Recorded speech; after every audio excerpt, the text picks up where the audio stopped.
Berarti lo tahu dong daerah itu udah jadul banget sampai akhirnya mau tenggelam karena banjir. Jadi bikin TikTok kan lagi. Jangan ini dengki lagi gitu cuy. Gue telepon adik gue nyokap kritis. Anjir. Wah. Gue Jesse ke Kerawang ya temenin ya. Kenapa nyokap kritis? Yaudah ya banget. Ketika lo nyerahin semua ke Tuhan gitu ya. Ini kesadaran yang kayak ini gue ngelakuin ini buat orang tua gue biar orang tua gue happy, ada aja rezekinya ternyata ada rezekinya gitu.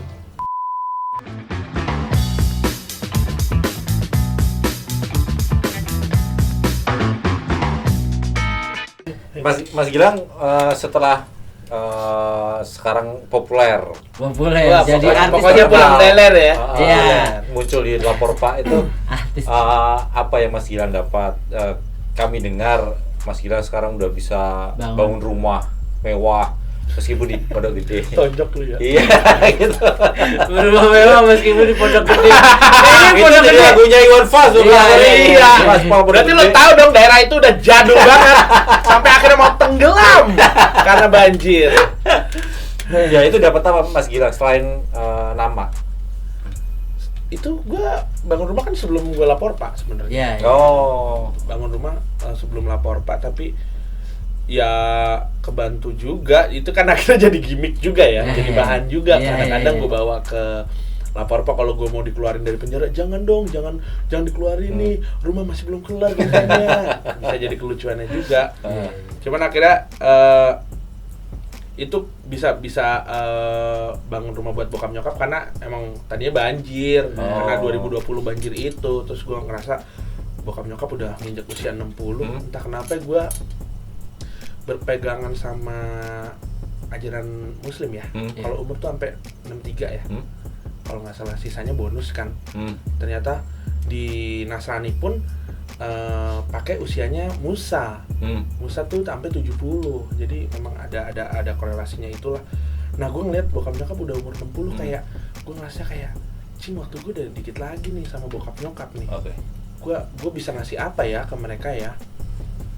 Ditambah lagi kena bencana banjir itu Januari dan Februari masuk sampai rumah. Gue nggak ada di situ. Jadi rasa bersalah gue makin menjadi-jadi. Akhirnya di bulan Maret gue ketemu teman-teman gue dari geng arsitek, anak-anak Universitas Parahyangan, alumninya, seangkatan gue juga, anak-anak tahun 2005, udah bikin PT dia, udah settle sebagai PT. Gue konsul sama mereka, akhirnya bangun rumah.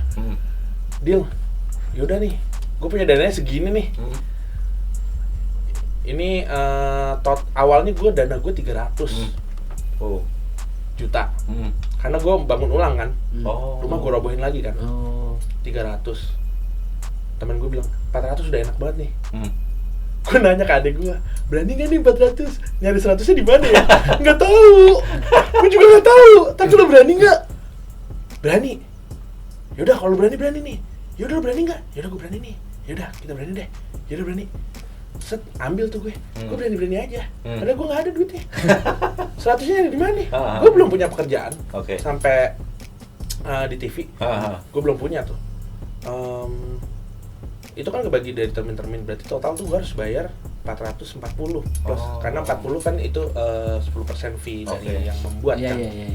Jadi gue harus mencari 140 dalam waktu 10 bulan.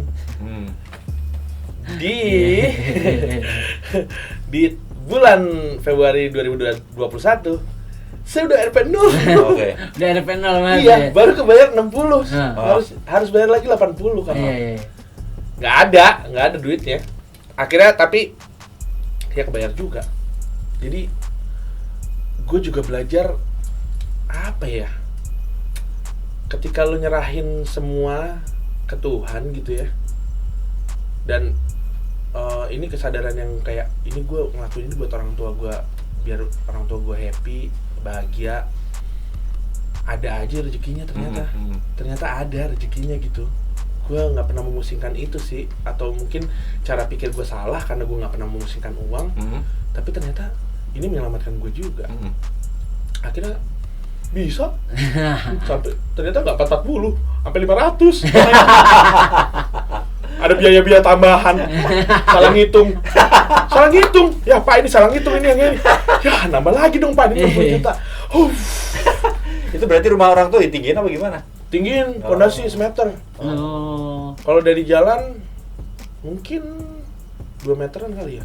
Jadi kayak panggung gitu cuy rumah gua. Gak tahu itu masih rumah adat apa enggak. Ya kayak rumah adat beneran. Kayak rumah adat. Ya itu sih maksudnya gua akhirnya gue nggak pernah mikirin gue juga mau ngasih persembahan apa gitu ke orang tua gue sampai akhirnya kita nyentuh di tahun 2020 itu. Mungkin itu masa dimana kita ngeriset lagi kali ya, ngelihat ke belakang 10 tahun lalu, lu di masa lu 20-an sampai 30-an tuh lu udah ngapain aja, apa sih yang udah lu kasih buat orang tua lu yang udah berjasa buat lu, sampai akhirnya itu organik muncul dengan sendirinya juga. Akhirnya gue mau mempersembahkan ini ya, walaupun akhirnya ada salah satu anggota keluarga juga yang nggak bisa tinggal bareng sama kita di situ. Karena nyokap milih rumah yang lebih indah lagi kan. Harus berpulang di bulan Agustus. Walaupun sebenarnya ketika rumah itu udah selesai, cuman tinggal tacap-tacap dikit lah. Itu pokoknya kan material terakhir tuh tangga tuh. Tangga udah jadi, udah nyokap keliling tuh di situ. Itu bahkan baru pertama kalinya dia juga naik ke atas tuh. Keliling terus akhirnya lumayan spend time banyak sama bokap, curhat, cerita-cerita di situ tuh. Gue bilang kayak, anjir ternyata itu momen terakhir nyokap di situ tuh. Ya itu ya juga gue harus belajar proses menerima juga kan. Nggak pernah kehilangan anggota keluarga inti gue. Ya, namanya juga terus jadi pejuang COVID juga. Di masa nyokap gue di ICU gue harus ngelawak. Itu juga gue juga nggak tahu gue dapat power dari mana tuh, tapi pasti doa dari nyokap dan dari Tuhan pasti gue. Karena kalau dibayangin kan gue ngelawak, nyokap lagi sibuk nyari udara buat napas. Ya maksudnya ada momen-momen breakdownnya juga gue. Kayak di suatu hari gue pulang, itu seminggu nyokap dirawat. Hari Rabu tuh gue inget, gue selalu ngerasa Rabu ya udah lepas karena Kamis kan kita udah libur tuh. Rabu kan syuting terakhir biasanya. Gue pulang, kepala gue kok berat banget ya. Entah kenapa hari itu gue pengen denger lagu pop Jawa. Lagunya Darboy Gang, yang judulnya Sindaru, yang bukan sebelum ini apa? Sebelum Mendung Tanpa Udan tuh ada judulnya Ojo Nangis. Ojo nangis, sing uwes. Jangan dinyanyi. Yo uwes. Ya. Nggak boleh? Kenapa? Ya udah lanjut. Apa sedih ya? Enggak, aku sedih. Kagak apa-apa. Itu lagu yang ngajarin kita untuk ikhlas menerima gitu, Ri. Betul. Itu akhirnya gue nonton di living room di rumah gue yang di Tebet kontrakan. Ya, plus. Ya, nangis lagi kan. Tensin juga kalau ada anak-anak kan, karena gue tinggal sama teman-teman gue kan di situ. Wah, akhirnya pecah juga gue masuk ke rumah tuh. Masuk ke dalam kamar, mewek gue. Tapi itu proses ngerilis juga itu. Abis itu gue agak lega. Ya udah, gue mikir ya udah serahin aja semua sama Tuhan, bisa menerima tuh gue. Gue pancing lagi, pakai lagu Jawa tuh dari anak didiknya Didi Kempot, si Arda Tatu tuh yang tunanetra. Yang judulnya Bapak Ibu. Wah, Allah itu lebih hancur lagi hati gue. Hancur banget itu hati gue. Anjir. Tapi abis itu ya udah ngeplong. Lega. Ikhlas ya ini. Ikhlas. Akhirnya ikhlas sih itu. Sampai akhirnya berpulang nyokap di Agustus awal tuh. Itu juga gue pulang syuting. Pulang syuting dan hari itu tetap ada Ajis di samping gua. Anjir. Itu aneh banget loh itu. Itu rancangan Tuhan tuh bener-bener yang kayak hari itu tuh Ajis doa ibu datang untuk bayar penonton kita karena kita habis take podcast kan. Dan hari itu juga dia nggak langsung cabut. Jadi nemenin nongkrong sampai kelar syuting kan. Gue ditelepon adik gua. Lu udah kelar syuting belum? Oh ya udah. Wah, kenapa nih? Gue bilang, ini gue udah kelar syuting. Ya udah ke rumah sakit ya, nyokap kritis. Gue lagi bikin apa nih? Lagi bikin TikTok sama Ajis. jangan ini dengki lagi gitu cuy. Gue telepon adik gue, nyokap kritis. Anjir. Wah. Gua Jis ke Kerawang ya, temenin ya. Kenapa ya nyokap Jis? Yaudah ayo berangkat. Kerawang. Nyokap tuh dapat rumah sakitnya di sana. Karena kita udah ancer-ancer kan. Iya. Jadi nyokap tuh isoman dulu di Tambun seminggu. Pas Idul Adha saturasinya turun. Nah, adik ipar gue udah nyari-nyari rumah sakit. Karena di Jakarta udah full, Bekasi udah full, dapetnya Kerawang. Oh ya, itu bagus banget sih rumah sakitnya, rumah sakit baru. Dan oke banget gitu. Nyampe sana deh gue jalan. Wah itu gue ngerasa juga 2021 ya roller coaster juga sih. Ya mungkin itu sama tuh kayak yang tadi gue jelasin tuh. Gue takutnya happy-nya dapet, takutnya dapet, bingungnya dapet juga. Itu tuh kayaknya 3 mood ini nih yang mewakilin 2021 nih. Mantap.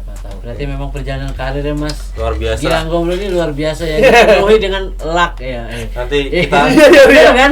Iya sih, gue juga ngerasa gitu dah. Perjalanan karir lu selepas kuliah tuh kayak dipengaruhi oleh faktor luck gitu. Dan tapi sebelum kuliah juga kayak faktor luck juga banyak. Tapi gue rasa itu gue dapet karena gue nongkrong dari. Iya. Kayaknya itu pentingnya nongkrong deh menurut gue. Iya. Pentingnya nongkrong dan lu karena di tongkrongan lu kan juga harus pintar menempatkan diri lu kan. Lu misalkan Ari deh misalkan nongkrong. Lu sekarang sebagai wartawan yang cukup lama sekarang di WK di Warta Kota. Iya, di WK. Lu datang lagi nih ke tongkrongan baru nih. Lu masa chin up lu? Ngaku lu sebagai orang Warta Kota. Enggak dong. Lu harus dengan Ari tanpa embel-embel dong. Nah, itu tuh kita belajar berkompromi sama itu tuh. Gue rasa itu tuh. Jadi lu ya ketika datang ke tempat baru ya lu harus rela ngelepas label lu juga. Intinya nggak usah dilabelin deh. Copot lanyardnya. Mana lanyard kamu coba? Copot. Kita tunggu karya berikutnya Mas Gilang Gomblo Valentinus. Gue nyanyi kali ya. Gue karya berikutnya nyanyi nih kayaknya. Gue pengen jadi penyanyi dah. Mantap itu. Pengen dah. Tapi jangan direncanain biar ngalir. Oh iya benar. Lu kan tipikal orang yang berjalan tanpa ada rencana. Bener. Karena takut gagal. Pokoknya thank you buat Gilang Gomblo. Thank you ya Ari. Perjalanan karir ya. Ya, perjalanan buat podcast Kinari dan juga teman-teman Warta Kota. WK. All the best pokoknya ya. Pokoknya Mas Gilang ini kehidupannya penuh dengan luck ya. Gomblo sih gitu tadi kehidupannya karirnya itu penuh dengan luck gitu. Iya sebelum kuliah lu MC pas kuliah MC kan karena luck gitu. Lu membesarkan link lu lewat sebuah tongkrongan, lu berani nongkrong sama orang yang lu nggak kenal sedikit pun. Bahkan lu berani nyamperin band Mas. Iya kan. Sampai akhirnya lu membuka jalur lu dan rezeki lu itu kan di situ ya kan. Pokoknya sukses terus buat Mas Gilang Gomblo. Terima kasih. Semoga jaya terus di dunia perfilman. Jaya. Selamat menyandang status artis.